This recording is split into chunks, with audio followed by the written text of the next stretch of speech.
இப்போ ஒரு quick brownie recipe பார்க்கலாம். 2 spoon cocoa powder, 2 spoon butter, room டெம்பரேச்சரில் இருக்கிற பட்டர், அதுக்கப்புறம் பவுடர்டு சுகர் அதே மாதிரி 2 ஸ்பூன், அதுலேயே கொஞ்சம் பேக்கிங் பவுடர் அண்ட் சால்ட் ஒரு பிஞ்ச் போட்டிருக்கேன். அதையும் இதில் போட்டு நல்லா மிக்ஸ் பண்ணிடலாம். நல்லா மிக்ஸ் பண்ணோடனே அதில் ரூம் டெம்பரேச்சரில் இருக்கிற மில்க் இதே கரண்டியில் 2 ஸ்பூன், நான் இந்த கரண்டி தான் யூஸ் பண்ணியிருக்கேன். இதுலேயே 2 கரண்டி பால் விட்டு நல்லா மிக்ஸ் பண்ணிடலாம். கொஞ்சமாக வெண்ணிலா எசன்ஸ் இதை நல்லா மிக்ஸ் பண்ணிவிட்டு நான் ராகி ஃப்ளோர் எடுத்திருக்கேன். 3 ஸ்பூன் ராகி ஃப்ளோர் மட்டும்தான் 3 ஸ்பூன். இது எல்லாமே இதே இதில் 2 ஸ்பூன் தான். இதை போட்டு நல்லா மிக்ஸ் பண்ணுங்கள்.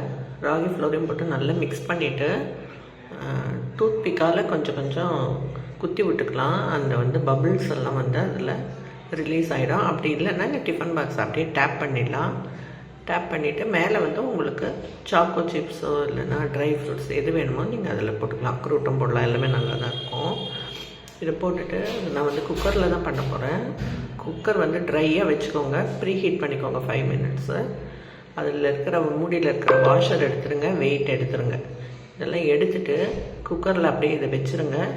வச்சுட்டு 5 மினிட்ஸ் சிம்மிலே வைக்கணும். 5 மினிட்ஸ் வைங்க.